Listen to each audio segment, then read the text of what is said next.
It's exactly 8:20 and you are just in time for this segment of Entrepreneurship Tuesday. And today we are talking about job opportunities in the digital space. Now, Kenya leads when it comes to the aspect of digital infrastructure.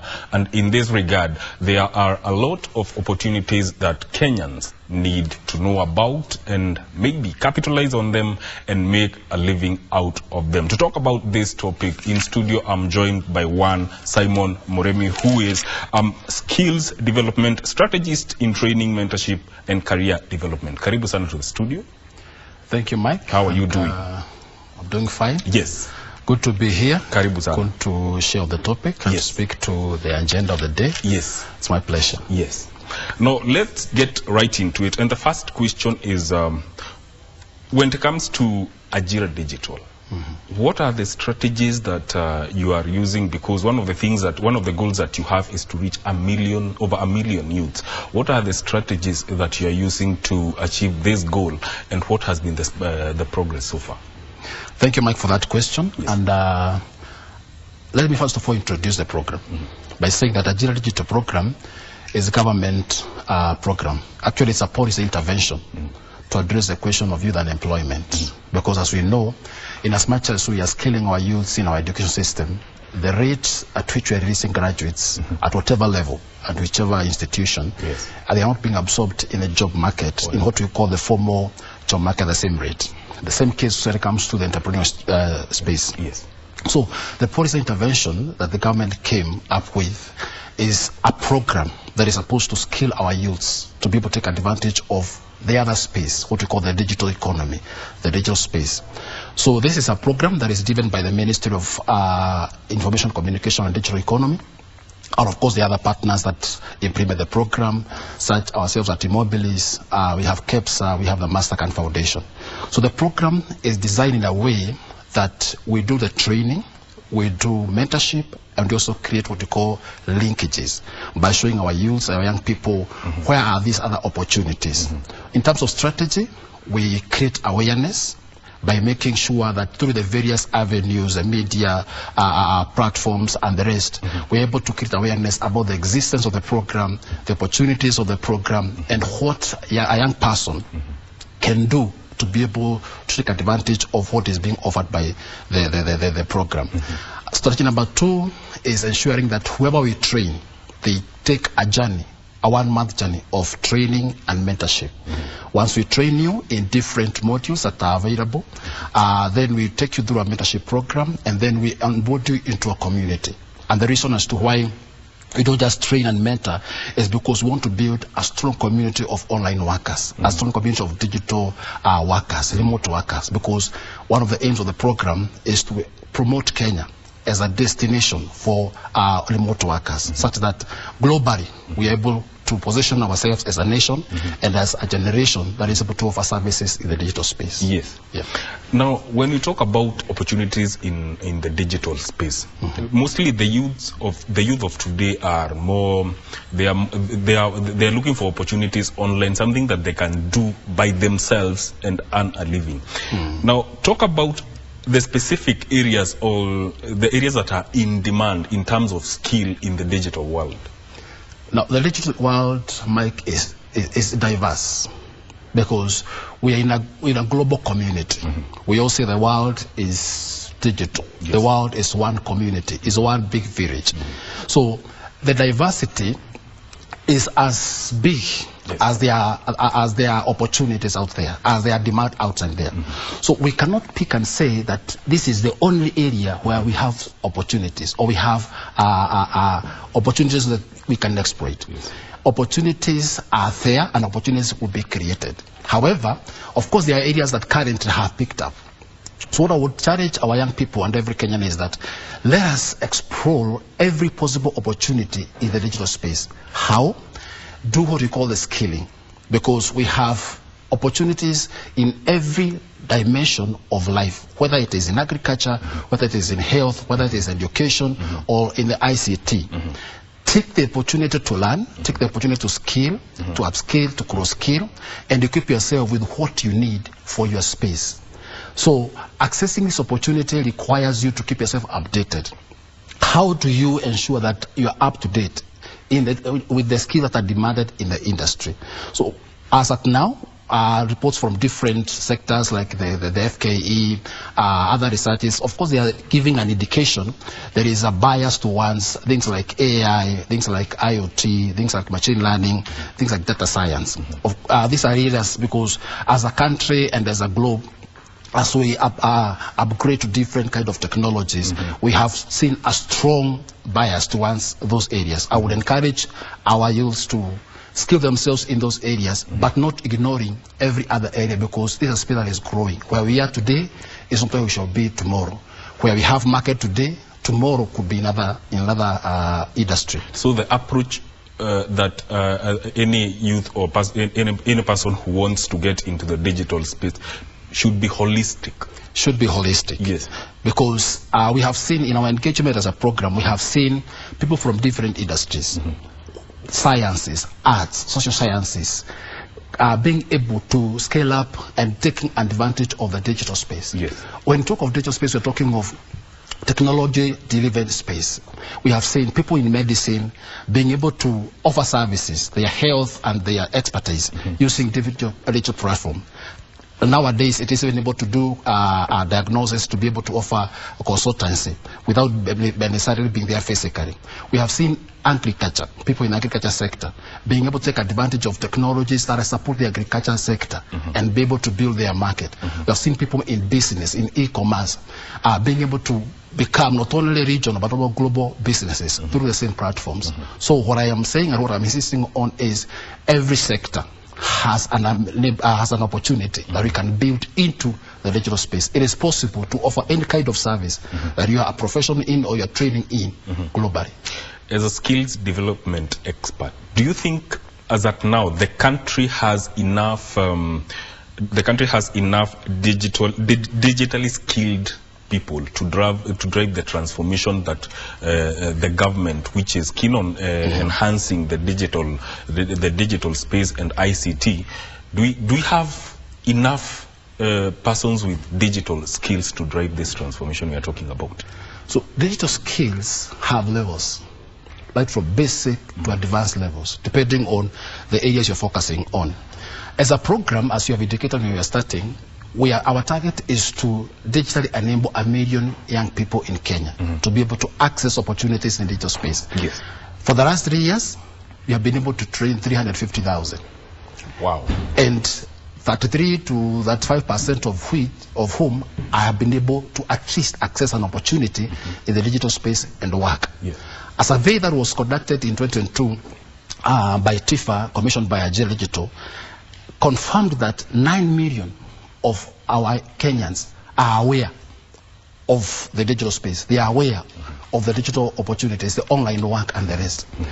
This is projected to grow to bigger percentage as we progress. Currently, as at now, our internal analytics indicate that at least we have been able to get awareness to 14 million Kenyans of this program. If out of the 14 million Kenyans we have created awareness to, we have trained around 350,000, then it means there is a big gap between awareness and training. To come to your question of whether we have enough skills, we do not have enough skills, and we can never have enough skills because this is a space that is growing. What is important is continuous learning, continuous upskilling. And then we look at what is kind of skills and what level of skills are needed in the market. Is it basic? Is it intermediary? Is it advanced? So this is something that you need to build into. This is something you need to look at how we build in the numbers and at least ensure every Kenyan and every young person is able to upskill in that line. And just to finalize on that and say, we appreciate what the government is doing. We have a program of training 20 million Kenyans that is being implemented by the same ministry. So ensure at least every Kenyan, at least 20 million Kenyans are digitally enabled. They are skilled with a minimum level of digital skills. However, that level may not be what we need to be competent in the digital space. We need to keep continuously upskilling. You're talking about upskilling. I'd love to hear more on this aspect and talk about upskilling, reskilling, and cross-skilling in the aspect of enhancing oneself to become very viable in the digital space. Good question, Mike. We start with skilling. Skilling is getting the basic skill, getting to what you need to at least enter into a space. So if you are in medicine, if you're in agriculture, if in your IT, you get a skill that is relevant and that will position you into a space. Upskilling is being able now to move to the next level. If at this time I was at the basic level, how do I move to the intermediate and the advanced level? Upskilling, but in the same line. Then cross-skilling is where you need skills from different ends to make you an all-round person. So you are able to fit within the society because you're not just a one-line person. You're able to fit in this industry, in this other industry, because where skills are related, you have cross-skilled yourself. And the good thing is there are opportunities for skilling, there are opportunities for upskilling, there are opportunities for cross-skilling, both physical and the digital platforms. Now, even as we talk about opportunities in the digital space, we cannot ignore the fact that not every part of the country has access to internet. Now, as Ajira Digital is looking to reach this 1 million youths, how are you going about this aspect where there is the access of internet is limited? Good question. And allow me to first of all say there is a program. One of the things that we have done through our many partners is to ensure at least we have a position and we have a location, whether physical or virtual, in every part of the country. How? Currently, we have over 300 digital hubs. And our Ajira program, we are currently operationalizing 101 youth empowerment centers, what we call the Ajira Youth Empowerment Centers, spread across the country. Most of them are in collaboration with the NGSDF. So in these centers, we have every facility and every infrastructure that will enable a young person to walk in at whatever level of skilling they are, train, be mentored, and be able to access work opportunities. Good to note that under the Kenya Digital Master Plan 2022-2032, one of the things that the government is looking into is to improve the infrastructure. Lately, we have been guided by the current administration of the 100 kilometers optic fiber. So that is supposed to increase accessibility. Two, we have, of course, service providers like Safaricom and the rest that are offering internet services to ensure people have access. The question is, this accessibility, where is it? And two, how affordable is it? Because accessibility is not just being able to access. How about making it affordable? So apart from the 100,000, we have the currently deployed labs in TVETs under the GTME program, one of our sister programs, where they have been able to deploy 99 labs, digital labs within TVETs. That provides additional access points. We also have the plan by the Ministry of ICT to deploy 25,000 hotspots in public sectors, public Wi-Fi, like markets and the rest. These are also access points. So, in a nutshell, this is supposed to increase accessibility. The challenge here is, are we having the affordability for the same? And are we having devices that will enable this person, wherever they are, to access? Whether in an urban center, in a rural center, or even in the remote center. So I believe this is a journey, and I can confirm it's a program. We are working together with other partners to deliver this. In as much, earlier you talked about Kenya becoming an attractive destination for online workers. How has this worked out so far in your own assessment and in terms of opportunities and support? In terms of opportunities, Mike, we are creating opportunities every day. Let me give a perspective to this and say that a report by World Bank 2023 on gig work indicated that we have more than 545 online work platforms. Globally, we have over 405 million gig workers. Wow. And the digital economy is currently contributing to around 15% of the global GDP. In Kenya, we are estimated to be operating at 7% of the GDP. We have over 405 million gig workers. Wow. And the digital economy is currently contributing to around 15% of the global GDP. In Kenya, we are estimated to be operating at 7% of the GDP, that is the digital economy.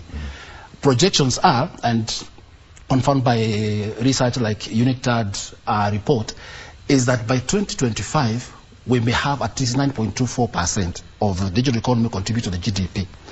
So the question is, if we have this kind of growth, do we have the opportunities? And how do we build up to ensure that we achieve these percentages? So as a program, as a digital program, one way we are doing is to train. We have over 27 modules running from basic to advanced level. You don't have to do all the 27 modules. You can do 1, you can do 5, you can do 10, you can do 20, the 27. And each of these modules is addressing a certain gap in the market, so that at least by the time you are done the training, you're able to take advantage of the opportunity. And number 2, after training, we onboard you to a mentorship program. We then place you into a community of online workers. These online workers are supposed to be a team for peer learning, a team for sharing of opportunities. So the growth of the digital economy should equally mean growth of opportunities. For us as a program, out of the 30% that we have seen have been able to access jobs from $1 all the way to thousands of dollars within a short period of time. Yes, we can say that there are opportunities, but the opportunities continue to grow. Yes. So what is the call here is, we as individuals, let us scale up, and we as the stakeholders, the government and the private partners, let us create these opportunities by opening the space. When we talk about opportunities and in the digital space, one thing that comes to mind of any person who has heard about online work is about online writing and maybe video captioning. What other areas can the Kenyan youth capitalize on besides the normal online writing, because that is very common? Yeah. What other areas can the Kenyan youth capitalize on and make a living out of it, especially a person who has gone through the Ajira digital program? Good question, Mike. There are, as I have indicated, we train on 27 modules. And in each of these 27 modules, there are opportunities out there, both through what we call the platform economy and what we call the digitally enabled opportunities. Okay. So these 27 modules, you have talked of writing. For our program, one thing I need to mention is that we do not encourage what we call academic writing, because that is unethical. But we also what we call the content writing, where you are able to develop content that is very relevant or that is in need out in there and market it. There is digital marketing, where you're able to position a product, a service out there through various digital platforms. Allow me to mention that the opportunities like created by modules which you train, like transcription. Currently, we have seen the judiciary of Kenya being able to absorb some of our alumni to do transcription for their services, to do data entry for their services. Actually, we have, as of now, over 2,000 of our alumni have been engaged by the current judiciary in different stations to do this service. So transcription is an opportunity. We have graphic design. Every sector requires a good presentation, whether in marketing, whatever. Graphic design does that. We train on that. We have artificial intelligence. This is a sector that has so many tools, being able to do so many things. Actually, I was coming to that in the artificial intelligence. Maybe you can elaborate more on what it entails and how anyone who wishes to go that route can expect. Now, a lot has been said about artificial intelligence, short name AI, and the rest. In a nutshell, this is the ability of a machine, ability of a system to do what a human being could do. Although it cannot be a human being, but it is able to achieve the same kind of a result that a normal human being would have achieved. Questions of whether AI will get us, some of us out of jobs, and the rest is still there. Yes. However, the good thing is, even if there is such a challenge, as long as one keeps on upskilling themselves, using the right tools that are in the line of the industry, then there is no reason to feel threatened. Yes. So basically, AI is a new technology. It's got to be there, and we need to appreciate it. The challenge here is myself, yourself, and every other Kenyan, and every other person who take advantage of digital space. It is important, and it's a high time we skilled ourselves on AI tools that are relevant to our industry. Yes. Talk about the major challenges that people in the digital, looking for digital work face as at now, and how you as a program also are navigating around the challenges that you face. Challenges would there be in life, but there is always a way of surmounting them. Yes. As a program, in the last 3 years of our training and mentorship and linkages, we have come across different kind of challenges, but I can sum a few and say one of the biggest challenges we have just mentioned a few minutes ago is on internet accessibility. And as I've indicated, we are aware and we really appreciate the effort done by the government and the private sectors to be able to increase accessibility. So we have had a challenge of accessibility, especially in the rural areas and also in some remote areas. Two is devices. Because for you to be able to take advantage and optimize the digital space, you need at least a device that is internet enabled. A mobile phone, a laptop, and the rest. For you to do this, then it means you must be able to either afford a device or access a device. Good to know that in our centers we have access to the devices, and also as maybe we intervene as a program and as a stakeholders by ensuring that we supply these devices to our young people and to the Kenyans in general, then that will be addressed. Yes. The question here is, how do we reach out to those who are in the remote areas? Do we have programs and do we have interventions to ensure that at least we are able to deliver these devices to them?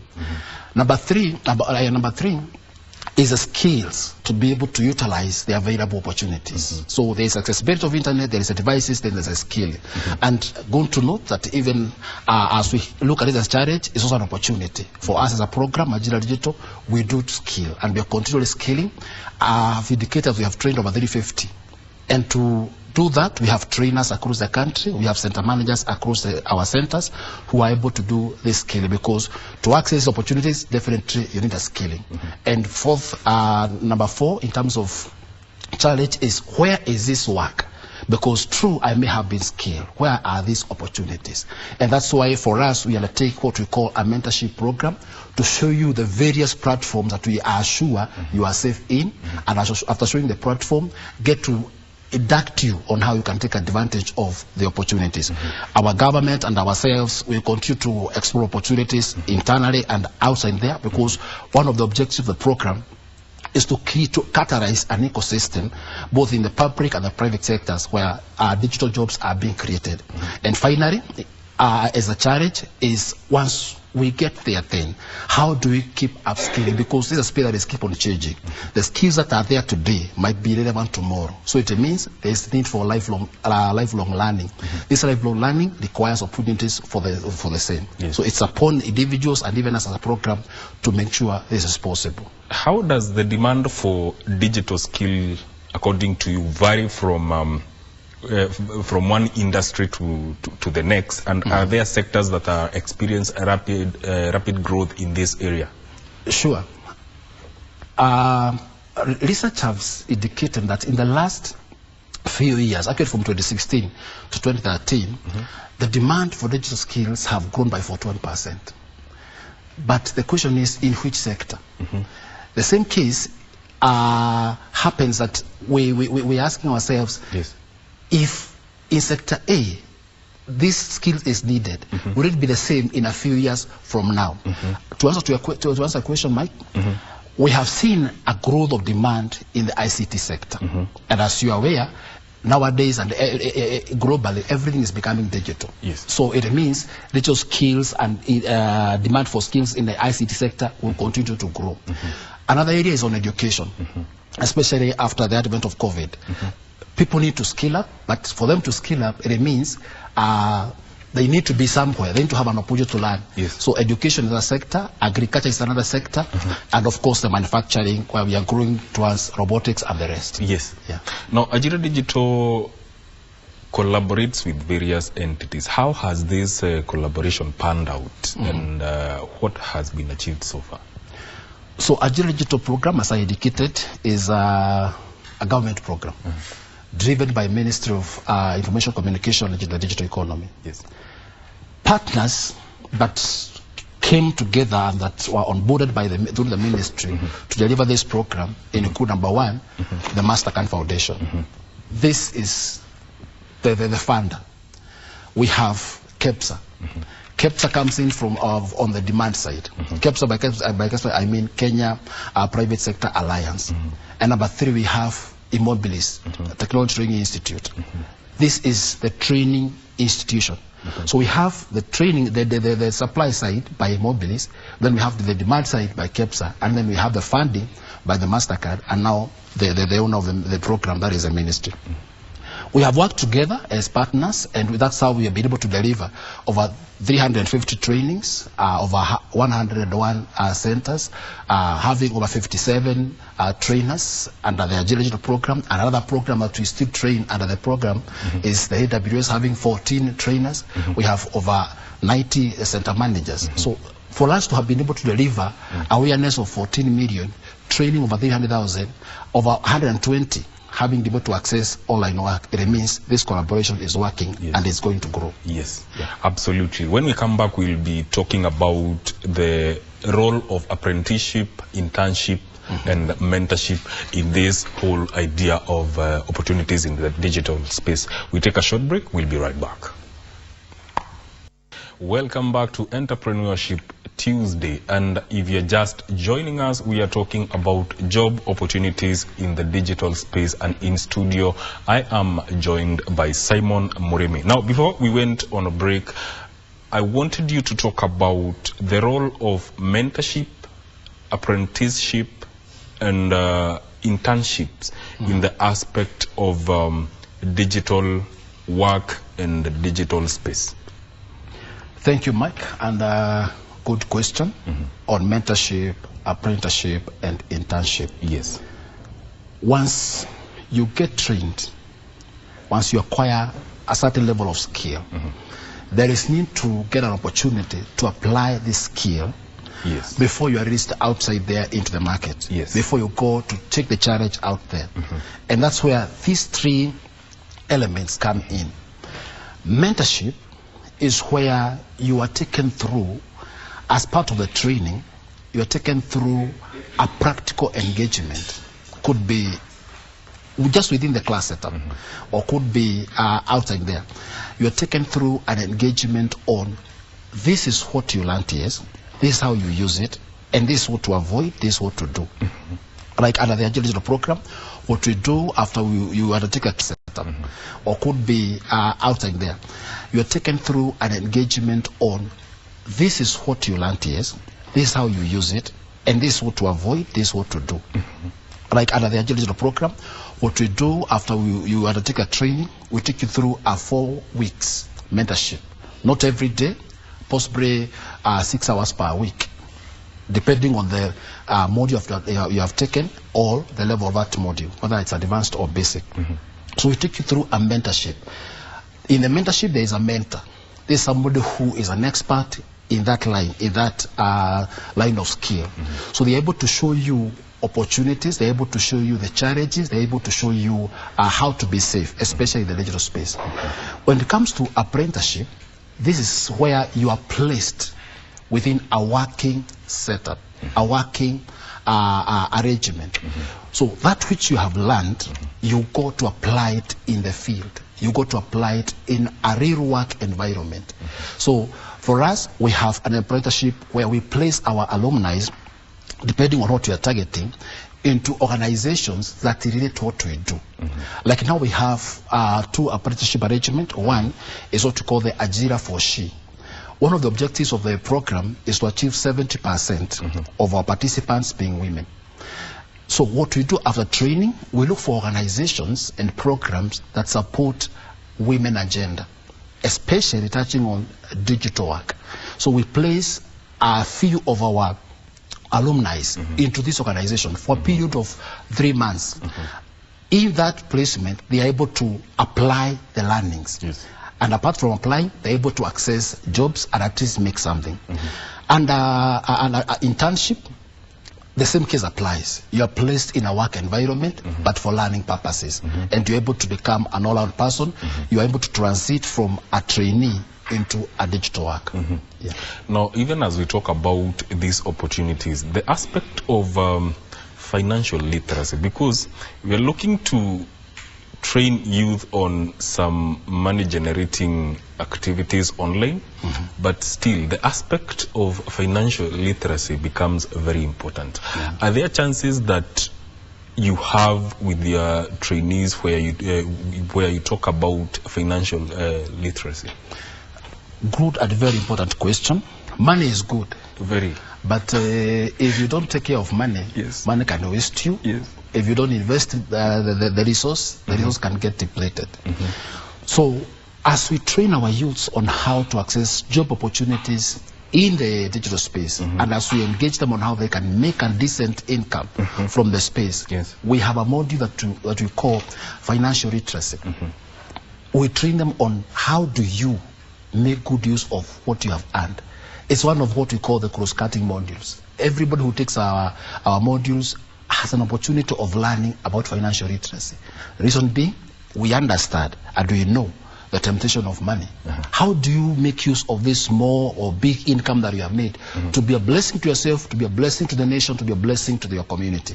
Is through such a training. So we ensure we train on financial literacy.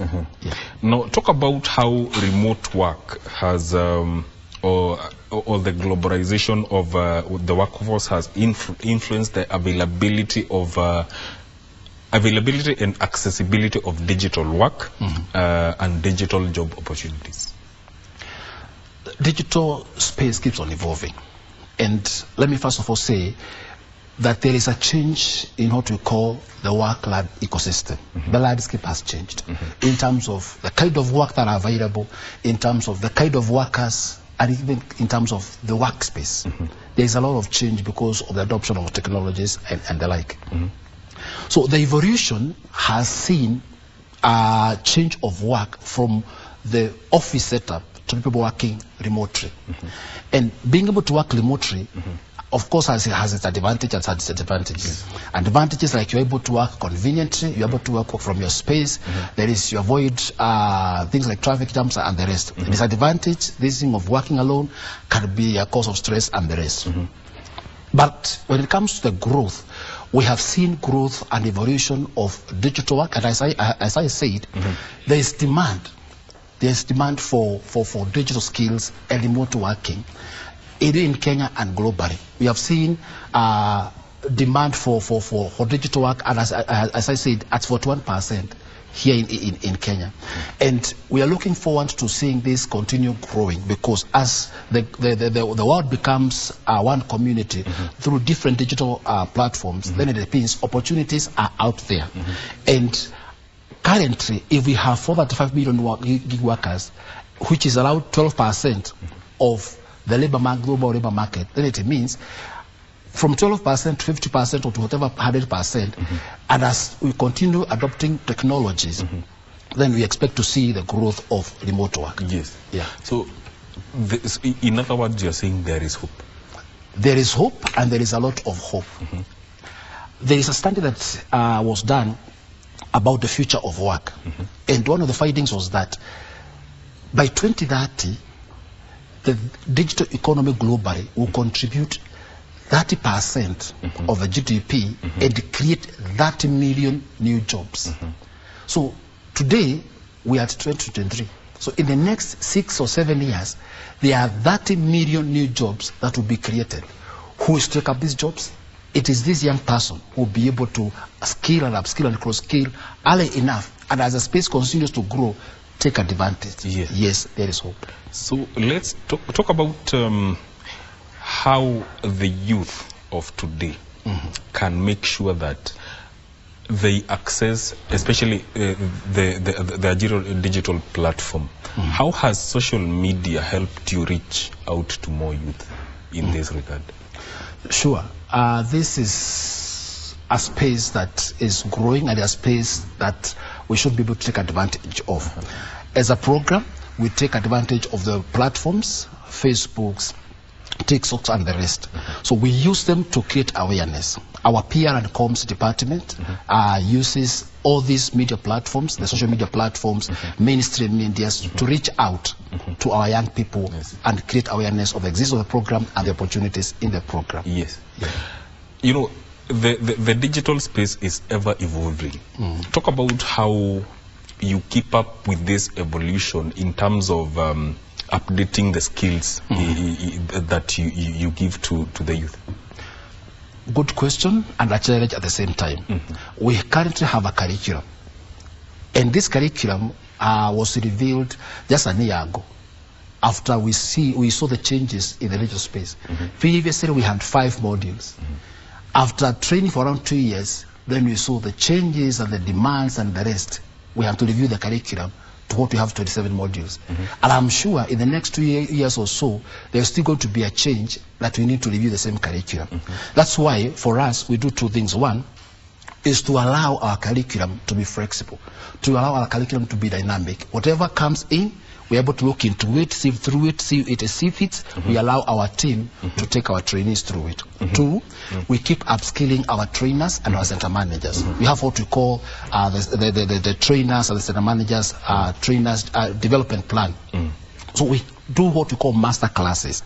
We bring on board experts from different sectors, from different lines in the industry, in the space, who take our team through an upskilling program. So this is an ongoing journey. So we upskill our trainers, we upskill, we look into our curriculum, and also our trainees. Anything that we find to be new, we're able to share with them, because within the community that we form after training and mentorship, we keep updating them on what is happening in the space. Yes. Of course, the growth of the digital economy is not a smooth sail. There are challenges along the way. How can these challenges be navigated, especially in the aspect of providing competitive digital space opportunities?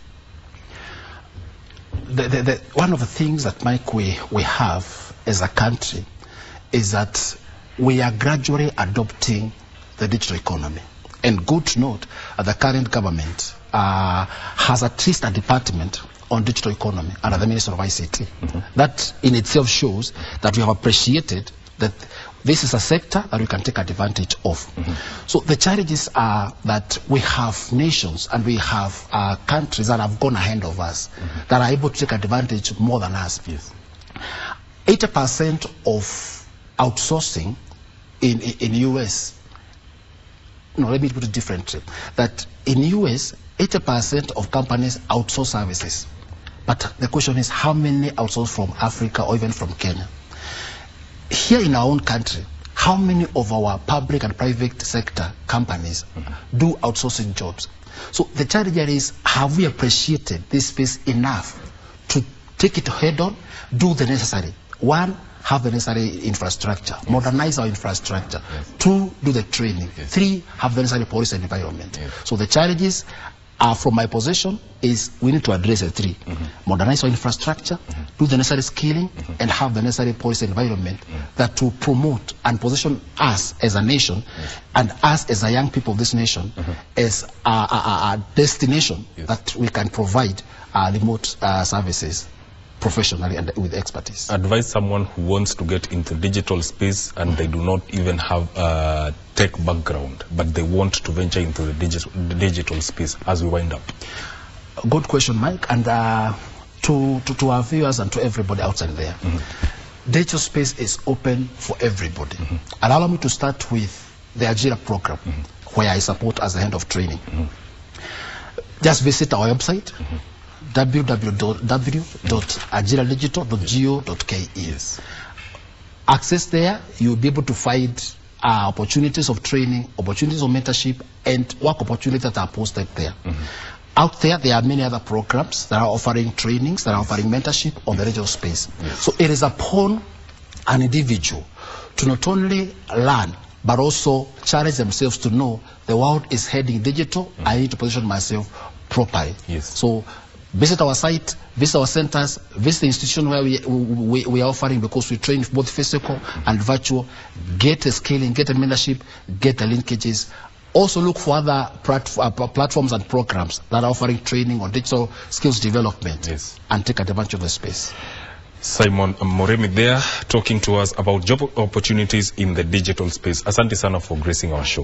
Thank you. This is where we wrap up Entrepreneurship Tuesday. I have been your host, Mike Megui. Enjoy the rest of your viewing. Good morning.